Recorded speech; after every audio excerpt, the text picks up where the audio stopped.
Have you ever wondered why potholes suddenly appear on our roads? The process of pothole formation all starts with small cracks in the pavement from wear, heat, or heavy traffic. Rain or melting snow seeps into cracks and reaches the base beneath the asphalt. In cold climates, water freezes and expands, pushing the pavement upwards.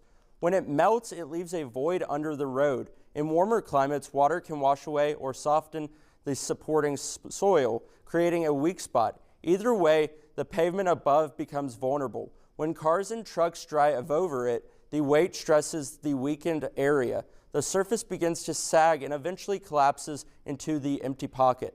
This collapse forms the pothole that drivers see on the roads. Once formed, the hole can fill with water and debris, worsening over time.